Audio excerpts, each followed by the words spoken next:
ரொம்ப வருஷத்துக்கு முன்னாடி ஒரு கப்பல்ல சிலர் அமெரிக்கா வந்தாங்க. என்ன சாப்பிட்டு பார்த்தாங்க.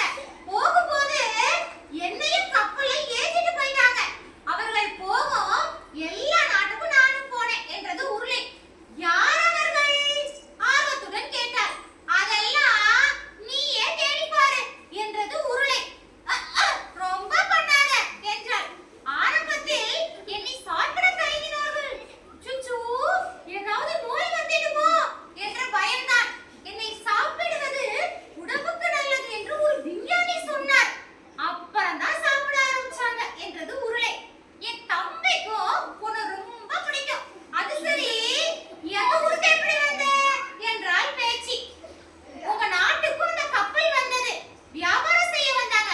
ஒரு நிமிஷம் இரு, அவங்க பேர் கூட ஏதோ போ போ போன்னு வருமே என்ன யோசித்தது உருளை. போர்த்துகீசியரா? போர்த்துகீசியர். அவர்கள் தான் என்னை இங்கே கொண்டு வந்தாங்க. இங்கே வா, உனக்கு ஒரு ரகசியம் சொல்றேன் என்றது உருளை. என்ன சொல்லு? பேச்சு பக்கத்தில் போனாள். முதலில் என்னை யார் சாப்பிட்டாங்க தெரியுமா? யார் என்றால் பேச்சு. ஆடு மாடுகளுக்கு தான் தீவனமா தந்தாங்க என்று சிரித்தது. என்னது? அப்படியே அதிர்ச்சியானால் பேச்சு. சரி சரி விடு, அதெல்லாம் ஒரு காலம். எதையும் முதல்ல சாப்பிட பயமா தான் இருக்கும். இன்றைக்கு அதிகமாக என்னை தான் சாப்பிடுறாங்க. எனக்கு ரொம்ப பெருமை பேசியது உருளைக்கிழங்கு. உனக்கு எப்படி இதெல்லாம் தெரியும் என கேட்டால் பேச்சு.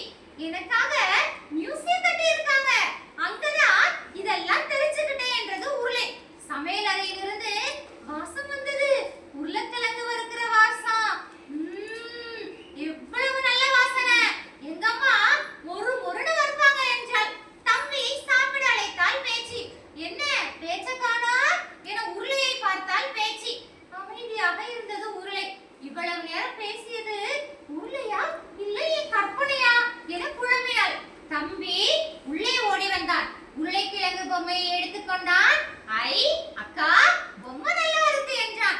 சீக்கிரம் வந்து சாப்பிடுங்க என்றார் அம்மா. இருவரும் உருளைக்கிழங்கு பொரியலை நல்லா ஒரு பிடி பிடித்தனர். என்ன குழந்தைங்களா, இந்த உருளைக்கிழங்கு கதை உங்களுக்கு பிடிச்சிருந்துச்சா?